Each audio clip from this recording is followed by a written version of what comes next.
오늘은 히브리서 강의 첫 번째 시간입니다. 히브리서가 1장이 장이 많지 않기 때문에 오늘은 좀 간단하게 전체적인 계율을 말씀을 드리고 또 한 구절 설명하면서 진행하겠습니다. 히브리서를 강의할 때 주된 교재는 우리 킹제임스 성경 마제스티판으로 하고 또 디한 목사님이 쓰신 히브리서 강해를 주로 참고를 하면서 다른 또 자료를 참고해서 하려고 합니다. 먼저 히브리서의 개요를 말씀을 드리겠습니다. 이 히브리서의 기록자는 사도 바울입니다. 어떻게 하느냐? 이 서신의 끝부분에 보면 사도 바울의 오랜 동역자였던 디모데에 관한 언급이 13장 23절 이후로 나오고 있습니다. 그리고 전체적인 그 문맥에서 볼 때 이 바울 서신들과 이 히브리서의 언어적인 그 사상적인 유사성 이거 봤을 때 바울을 저자로 보는 것이 무난하겠다라고 생각이 됩니다. 히브리서에 기록된 시기는 주후 66년부터 67년경 사이로 봅니다. 다시 말해서 사도 바울이 순교하기 전 아직 성전이 남아있었던 때인 것으로 보입니다. AD 70년에 로마의 티투스 장군이 예루살렘을 함락을 합니다. 그리고 성전이 회파가 되죠. 그런데 이 본문에 보면은 성전에 바치는 희생물이라는 단어가 16번 나와요. 그래서 이 서신에서 성전과 제사장을 언급하는 그런 말들이 많기 때문에 또 이런 것들이 현재 시제로 사용이 되어 있습니다. 이걸 봤을 때 주후 66년경 또는 7년경으로 보는 것이 가장 무난하죠. 이 글의 성격은 교리를 다루는 그런 서신서입니다. 교리라고 하는 것은 하나님 말씀의 진리를 말하는 것이죠.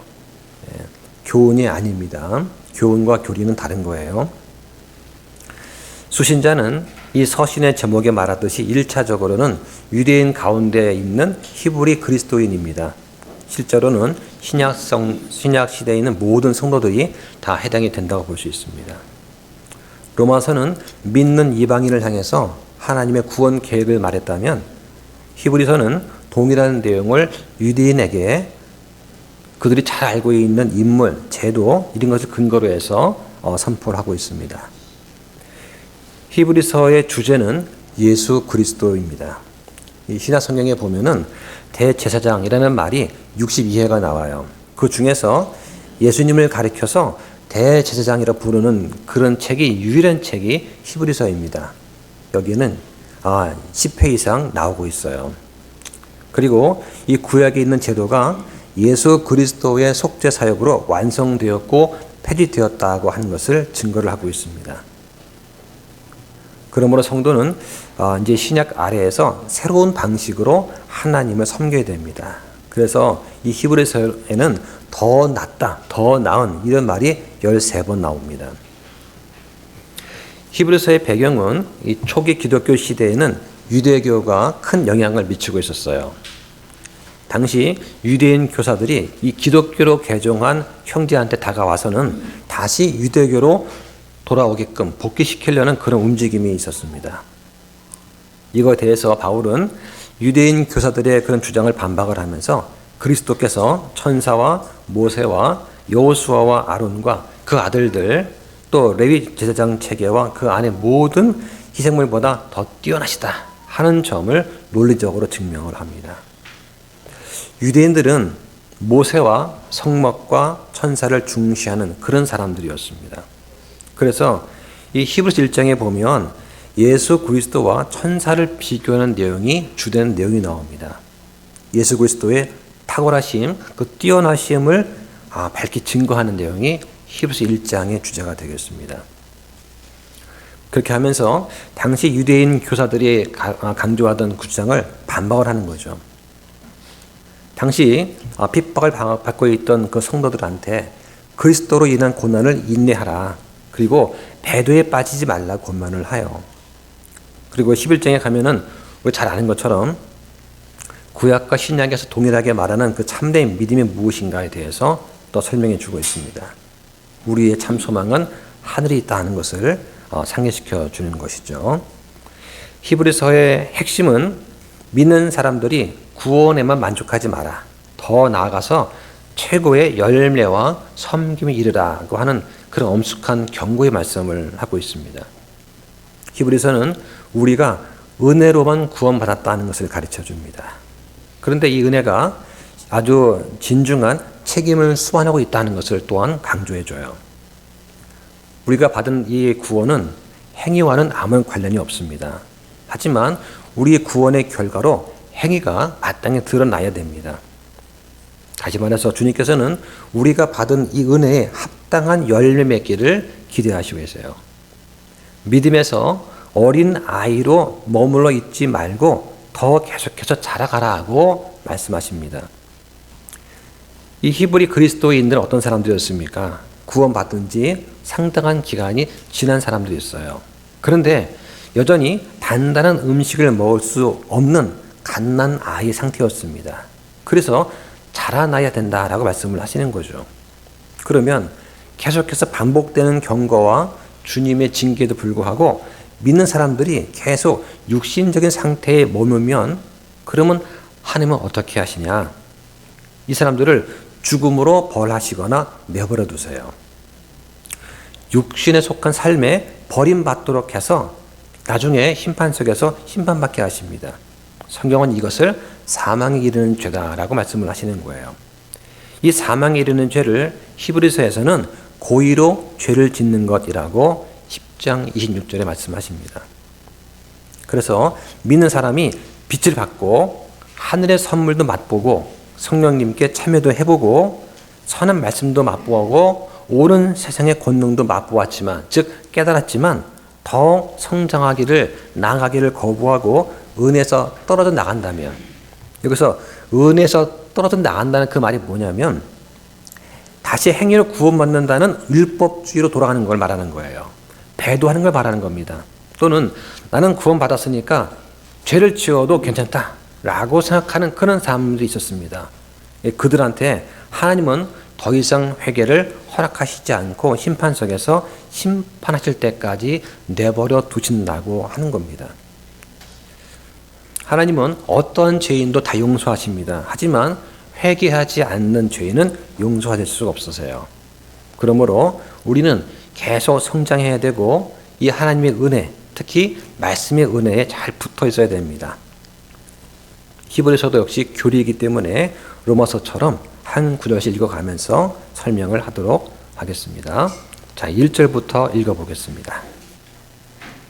지나간 때에는 여러 시대의 다양한 방식으로 대언자들을 통해 조상들에게 말씀하신 하나님께서 하나님께서 자신을 나타내시는 것을 계시라고 합니다. 하나님은 지나간 때에 자신을 나타내셨어요. 이 지나간 때는 언제냐? 구약시대를 말합니다. 여러 시대, 다시 말해서 율법이 주어지기 이전과 그 이후 시대, 또 바벨탑 사건 이전과 그 이후 시대 이렇게 구분할 수가 있죠. 다양한 방식으로, 여기서 다양한 방식이란 말이 무슨 뜻입니까? 하나님께서는 간혹 사람의 모양으로 직접 나타나셨어요. 또 그것보단 빈번하게 꿈이나 환상 중에 나타나셨습니다. 그런 나타나심 속에서 사람들한테 말씀하셨고 또 더 빈번하게는 성령의 감동 중에서 자신의 뜻을 대언자들한테 분명하게 알려주었습니다. 그러면 이렇게 성령의 감동받은 그런 대언자들은 자신의 생각과 하나님 말씀을 명백히 구별하셨어요. 그래서 주께서 말씀하셨다 혹은 이것이 하나님 말씀이다 라고 분명하게 말을 했습니다. 여기 보면 대언자가 나오죠. 여기 나온 대언자는 구약시대의 모든 대언자들을 말하는 겁니다. 그래서 노아나 아브라함이나 모세와 같이 하나님과 친밀하게 지냈던 그런 교제했던 인물부터 사무엘, 엘리야, 엘리사, 이사야, 예레미야, 에스겔, 다니엘을 거쳐가지고 말라기 이르기까지 구약시대의 모든 대언자들을 다 포함합니다. 그리고는 조상들에게, 여기 있는 조상은 누구입니까? 유대인이죠. 아브라함과 이삭, 야곱 같은 유대인들을 말하는 거예요. 그리고 말씀하신 하나님께서, 여기 하나님께서 말씀하셨다는 본문의 표현은 이러한 하나님의 특별한 나타나심과 말씀과 또 때때로 행하셨던 기적 같은 것들 다 포함하는 겁니다. 이런 걸 다 통틀어서 하나님의 특별 계시라고 부릅니다. 이 말씀하신 하나님이라는 말 뜻은 하나님의 인격을 드러내는 그런 말이에요. 돌이나 나무 같은 무인격체나 비인격체가 아니고 인간과 같이 생각하시고 말씀하시고 행동하시는 인격적 존재라고 하는 것입니다. 그래서 성경은 하나님께서 나타나시고 말씀하시고 기적을 행하신 모든 행위들을 기록하고 설명한 그런 책이에요.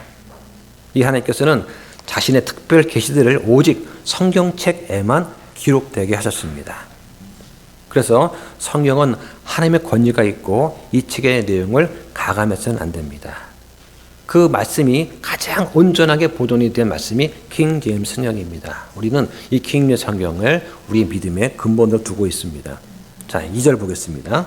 이 마지막 날들에는 자신의 아들을 통해 우리에게 말씀하시고 그 아들을 모든 것의 상속자로 정하셨으며 그분께서 또한 그 아들로 말미암아 세상들을 만드셨느니라. 네, 여기 마지막 날들이 나오죠. 이건 신약 시대를 말하는 것입니다. 우리라고 하는 것은 믿는 히브리인, 그 다음에 신약 성도인 우리를 말할 수 있어요. 여기 보면 세상들을 만드셨느니라고 했습니다. 여기 나오는 세상이 뭡니까? 세상들 했죠. 온 우주와 또 동물의 세계, 식물의 세계 전부 다 월드라고 하는 거예요. 그래서 여기 세상들은 그런 뜻입니다. 여기 2절과 3절에는 하나님의 아들 예수 그리스도의 탁월하심에 대해서 증거를 하고 있어요. 그 탁월하심 7가지가 나오는데 2절에는 2가지가 나옵니다. 첫째는 그리스도는 모든 것의 상속자가 되시는 겁니다. 한번 찾아보겠습니다. 골로새서 1장 16절을만 보시죠. 이는 그분에 의해 모든 것이 창조되었기 때문이라. 하늘에 있는 것들과 땅에 있는 것들, 보이는 것들과 보이지 아니하는 것들, 그것들이 왕자들이든 통치들이든 권력들이든 권능들이든 모든 것이 그분에 의해 창조되었고 그분을 위해 창조되었느니라. 네. 여기 나오는 왕자들, 통치들, 권력들, 권능들은 무엇이냐? 천사들의 등급을 나타내는 말이에요. 당시에는 천사 숭배가 퍼져 있었습니다. 골로새에 있던 이단적인 거짓 교사들은 천사들을 서열로 분류해놨어요. 그리고 이 서열 어딘가에다가 그리스도를 끼워 넣으려고 했습니다. 바울은 그러한 서열이 있든 없든 그리스도가 그 천사들 모두를 다 창조했고 그리스도는 천사들보다 서열상으로 훨씬 위에 있다는 것을 선포함으로써 이 거짓 교류에 정면 대응하는 것이었습니다. 그래서 하반절에 보면 모든 것이 그분에 의해 창조되었고 그분을 위해 창조되었느니라고 말씀하시죠. 그분을 위해라는 말은 예수 그리스도께서 이 창조의 목표이자 목적이심을 말해주는 거예요. 이 그리스도의 탁월하심 또 두 번째는 뭐가 있냐면 그리스도는 온 우주 만물의 창조자이시라고 하는 겁니다. 다음 찾아보겠습니다. 요한복음 1장입니다. 자, 1절, 2절, 3절입니다. 자, 1절에 보면 처음에라고 되어 있습니다. 이 처음이 언제입니까? 만물이 창조되기 이전을 말하는 거예요. 이때 말씀에 계셨고 이 말은 말씀의 선지하심이라고 하는 신학적인 개념입니다. 이 말씀이 하나님과 함께 계셨으며 말씀이 하나님이셨더라. 지금 삼위일체 하나님 개념이 나오고 있어요. 바로 그분께서 처음에 하나님과 함께 계셨고 누굽니까? 성부 하나님과 성령 하나님 말하는 거예요.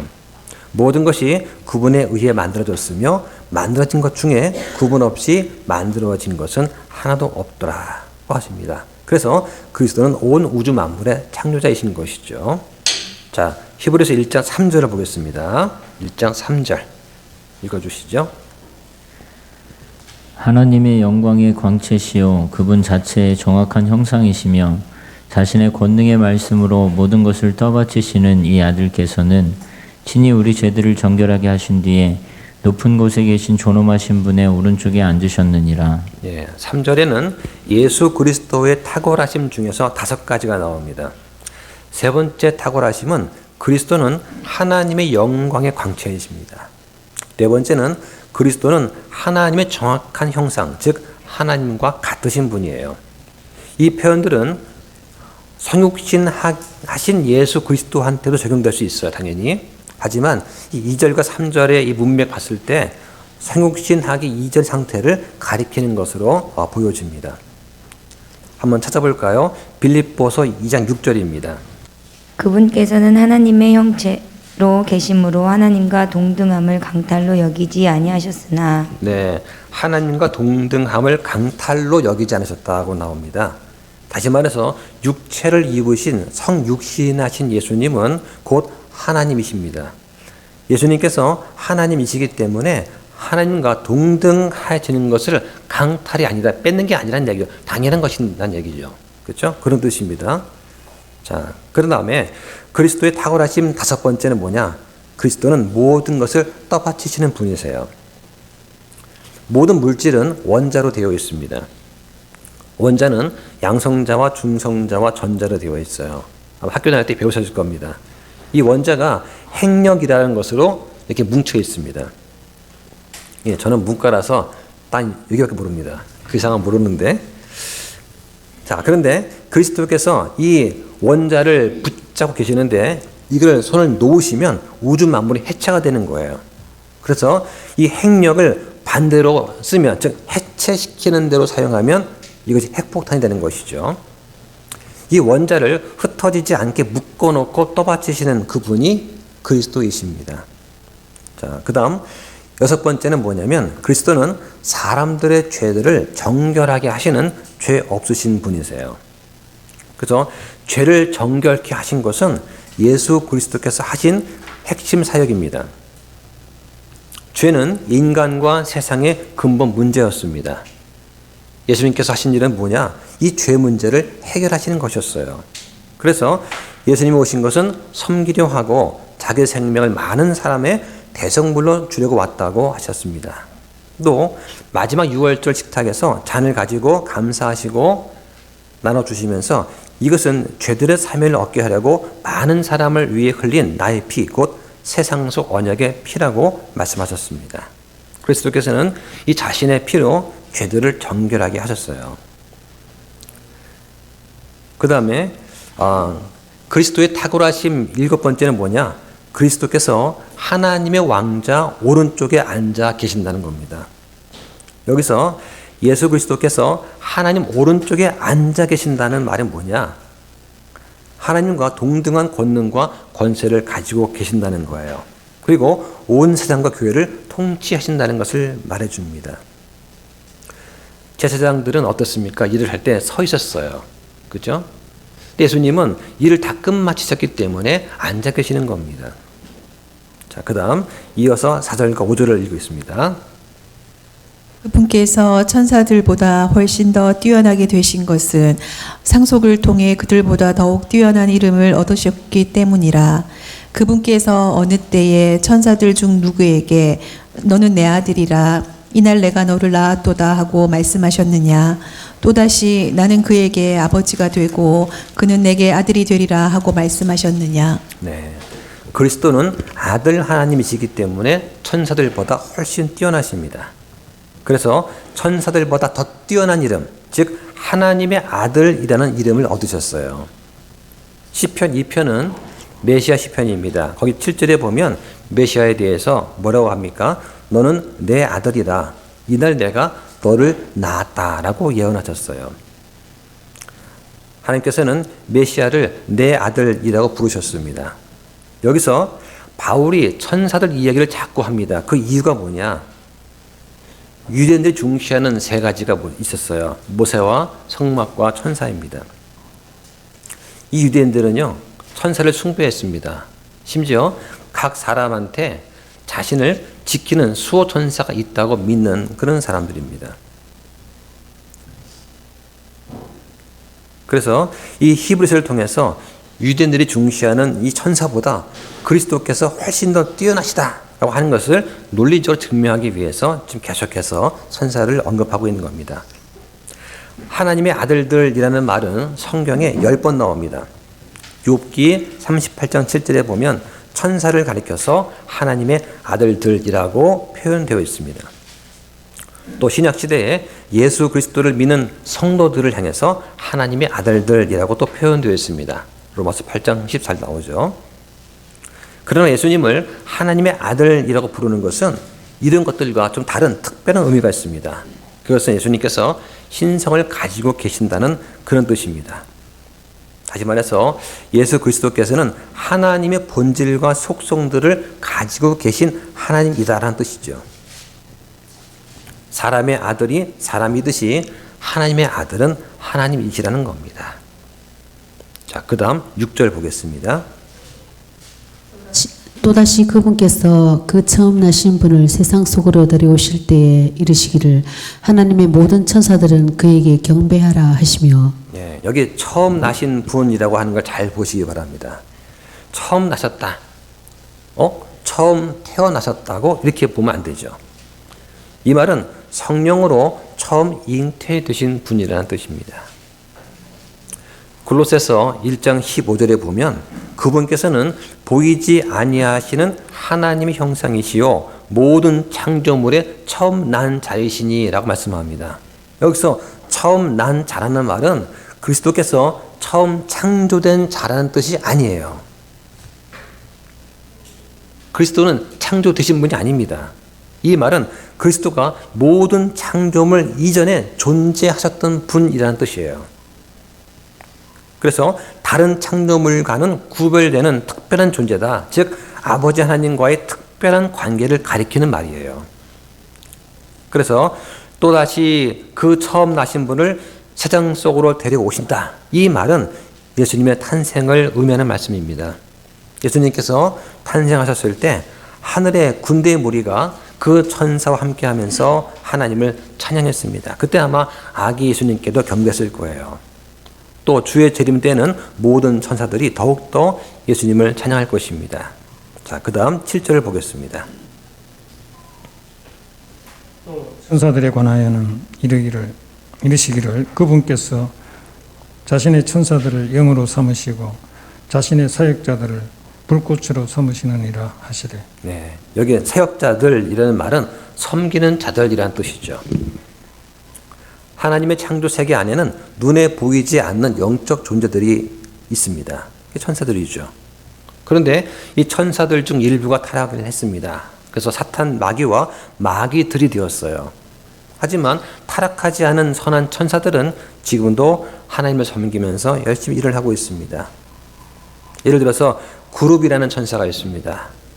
에덴 동산과 하나님의 성막 법규를 지키는 일종의 문지기 천사라고 할 수 있어요. 창세기 3장에 나옵니다.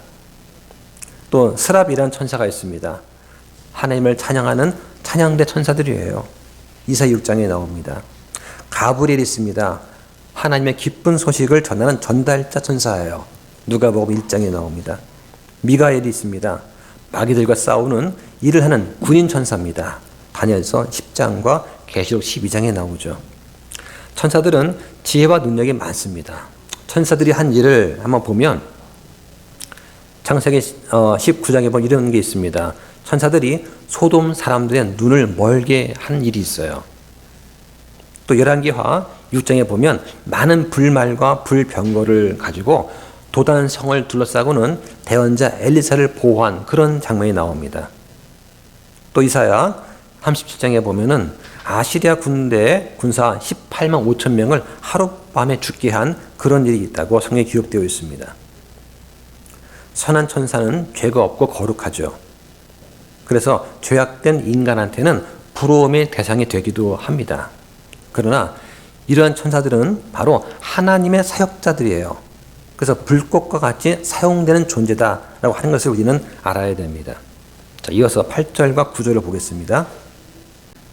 아들에게는 이르시기를 오 하나님이여 주의 왕자는 영원 무궁하며 주의 왕국의 홀은 의의 홀이니이다야. 주께서 의를 사랑하시고 불법을 미워하셨으므로 하나님 곧 주의 하나님께서 즐거움의 기름으로 주에게 기름을 부어 주의 동료들보다 높이셨나이다 하시고. 네, 하나님의 아들께서는 천사들과 달리 친히 하나님이라고 불리십니다. 히브리서 1장은 그리스도께서 천사들의 무리보다 더 뛰어나시다, 우월하시다는 것을 많은 증거들로 입증을 하고 있습니다. 그래서 히브리서의 수신자인 히브리 그리스도인들이 천사들을 크게 숭배했다는 것을 기억하면 이 천사들과 예수님을 대조하는 것은 그들한테 큰 충격적으로 다가왔을 것입니다. 8절에 보면 예수님은 하나님이십니다. 주의 왕국에서 왕이세요. 여기 홀이라는 말이 뭐냐? 왕의 위엄을 나타내기 위해서 손에 든 막대기를 말하는 것이에요. 장식이 되어 있는 지팡이를 가리키기도 합니다. 길이가 보통 1.8m 정도 된다고 하는 긴 막대기예요. 9절에 보면 예수님은 의를 사랑하시고 불법을 미워하시는 그런 하나님이세요. 이 8절과 9절 말씀은 시편 45편 6절 7절 말씀을 인용한 것입니다. 한번 찾아볼까요?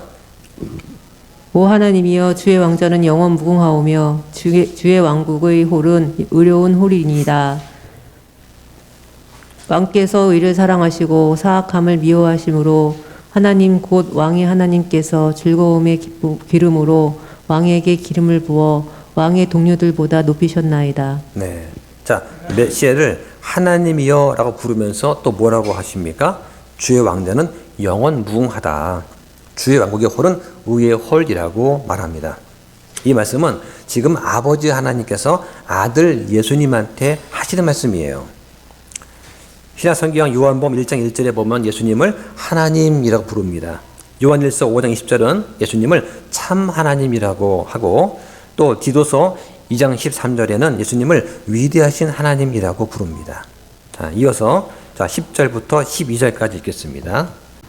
또 주여 주께서 처음에 땅의 기초를 놓으셨으며 하늘들은 주의 손이 이루신 작품이니이다. 그것들은 멸망할 것이나 주께서는 여전히 계시고 그것들은 다 옷이 날듯 낡아지리니 12절도요. 주께서 어복같이 그것들을 접으시면 그것들은 바뀔 것이나 주께서는 동일하시고 주의 해수는 끊어지지 아니하리이다 하시되. 네. 자, 지금 계속해서 천사들과 예수님을 대조하면서 지금 말씀하고 있습니다. 10절에 보면 예수님은 땅과 하늘들의 설계자이십니다. 11절에 예수님은 영원한 창조자이시고요. 12절에 예수님은 변함이 없으신 영원한 분이세요. 이 10절부터 12절은 시편 102편 25절부터 27절까지 인용한 것입니다. 자, 같은 말씀이긴 하지만 또 한번 찾아보겠습니다. 자, 시편 102편 보시죠. 시편 102편 25절부터 27절입니다. 옛적에 주께서 땅의 기초를 놓으셨으며 하늘들은 주의 손이 이루신 작품이니이다. 그것들은 멸망할 것이나 주께서는 지속하시겠고 참으로 그것들은 다 옷같이 낡아지리니 주께서 의복같이 그것들을 바꾸시면 그것들은 바뀔 것이니 주께서는 동일하시고 주의 횟수는 끝이 없으리이다. 네. 자, 여기 보시면 하늘을 낡아 없어질 옷에 비유하고 있습니다. 하나님은 처음에 하늘과 땅을 창조하셨습니다. 이 하늘과 땅은 하나님에 비하면 의복과 같은 물건에 불과한 것이죠. 해가 바뀌면 우리는 옷을 받고 있습니다. 그렇죠? 또 옷은 시간이 지나면 낡아 없어지게 되는 거예요. 이 창조 세계는 다 새어지고 낡아집니다. 하지만 하나님은 영원하신 분이시죠. 이 본문은 메시아께서 이 창조 세계에 속하지 않는 신적인 존재이시다라고 하는 그것을 말하고자 하는 것입니다. 자, 그 다음 13절과 14절을 보겠습니다. 그분께서 어느 때에 천사들 중 누구에게 내가 내 원수들을 내 발받침으로 삼을 때까지 내 오른쪽에 앉아 있으라 하고 말씀하셨느냐. 그들은 다 구원의 상속자가 될 자들을 위해 섬기라고 보내진 섬기는 영들이 아니냐. 네, 지금 계속해서 천사들과 예수님을 대조해서 설명하고 있습니다. 13절에 보면 예수님은 최종적인 정목자이세요. 14절에 보면 예수님은 천사들이 섬길 구원의 상속자들의 주님이십니다. 이 14절에 나오는 그들과 섬기는 영들이 누구냐? 바로 13절의 천사들을 가리키는 그런 말이에요. 모든 천사는 하나님이 뜻하신 일들, 특히 하늘 왕국을 유업으로 얻을 자들을 섬기라고 보내어진 영들입니다. 다시 말해서 천사는 숭배의 대상이 결코 아니라고 말하는 것입니다. 이에 비해서 하나님의 아들께서는 내가 내 원수들을 내 발받침으로 삼을 때까지 내 오른쪽으로 앉아 있으라 하는 말을 들으셨습니다. 지금 왕자 오른쪽에 앉아 계세요. 이렇게 하나님 오른쪽에 앉아 계신다라고 하는 그것이 이 아버지와 동등한 권세와 권능과 영광을 갖고 계시다는 것을 말합니다. 이것은 어떠한 천사도 갖고 있지 못한 거예요. 이 아들 예수 그리스도께서는 어떤 천사들과도 비교할 수 없이 뛰어나시고 존귀하신 그런 존재입니다. 자, 말씀을 정리하겠습니다. 이 히브리서 1장에 보면은 우리가 꼭 기억해야 될 것이 몇 가지 있어요. 첫째로 우리는 신약 시대의 이 계시의 탁월함을 알아야 됩니다. 하나님께서 지나간 때, 즉 구약 때는 여러 대언자들을 통해서 다양한 방식으로 말씀하셨어요. 지금 이 마지막 때는 뭐냐면 아들을 통해서 말씀을 하십니다. 이 구약 시대에는 예표적, 예언적으로 주어졌던 그런 말씀들이 이 신약 시대에는 아들을 통해서 실체적으로 성취가 되었습니다. 이 신약 계시는 하나님의 최종적이고 결정적인 계시예요. 그래서 우리의 구원과 온전한 삶을 위한 이 하나님의 계시는 말씀을 통해서 충분히 다 계시되었습니다. 우리는 이 구약 성경을 볼 때 신약 성경의 빛 아래에서 구약을 볼 수 있어야 돼요. 구약 성경이 그 하나님의 말씀이듯이 이 신약 성경을 하나님의 말씀으로 우리는 굳건히 확신해야 됩니다. 이 신약을 넘어서는 특별한 계시는 존재하지 않습니다. 그래서 이 신약 성경 이외에 무언가를 더하거나 빼려는 사람은 이단이라고 하는 것을 우리는 기억을 해야 돼요. 둘째로 이 신약 계시의 중심 내용인 예수 그리스도의 신적인 영광을 우리는 볼 수 있어야 됩니다. 예수 그리스도는 하나님의 아들이세요. 하나님의 영광이 강체시고 그 하나님 자체의 정확한 형상이십니다. 하나님께서는 이 예수 그리스도를 통해서 온 천지 만물 모든 것을 다 만드셨어요. 예수님은 창조자이십니다. 또 권능의 말씀으로 만물을 떠받치고 계시는 분이에요. 우리의 죄를 정결케 하셨습니다. 이것이 가장 큰 일을 하신 거죠. 지금 예수님께서는 하나님 왕자 오른쪽에 앉아 계십니다. 하나님과 동등하신 분이에요. 동등한 권능과 권세로 세상과 교회를 다스리고 계십니다. 예수님은 모든 것의 상속자이십니다. 그리고 죄가 존재하지 않는 이 새 하늘과 새 땅은 예수 그리스도와 그분의 피로 구속함을 얻은 그리스도인들을 위해 예비된 것입니다. 예수님은 거룩한 천사들보다 훨씬 뛰어나신 분이십니다. 하나님께서 나오신 아들이라고 부르셨어요. 이 말은 아버지 하나님과 특별한 관계를 맺은 분이라고 하는 것입니다. 예수님은 하나님의 창조자가 아니십니다. 하나님이 나왔다와 그 말은 아버지와 아들 예수님께서 아주 특별한 관계를 맺었다는 뜻이지 예수님께서 피조된 창조된 존재라고 하는 뜻이 아닙니다. 이걸 기억하셔야 돼요. 모든 천사들은 아들한테 경배를 드립니다. 이 천사는 무엇입니까? 이 천사는 불꽃처럼 하나님의 일을 섬기게 한 그런 존재예요. 그리스도는 모든 왕들 중에 왕이십니다. 영존하시고 불변하시는 분이세요. 이 천사는 구원 얻을 백성을 위해서 섬기라고 보냄을 받은 그런 자들일 뿐입니다. 이 1장에서 말하는 것은 무엇입니까? 천사는 결코 숭배의 대상이 될 수 없다는 것, 이거를 지금 강조하고 있는 거예요. 그래서 이 하나님의 아들이시고 왕이신 예수 그리스도, 영원히 살아계시고 변함이 없는 그 주를 우리는 찬송하고 영광을 올려드려야 되겠습니다. 기도 마치겠습니다.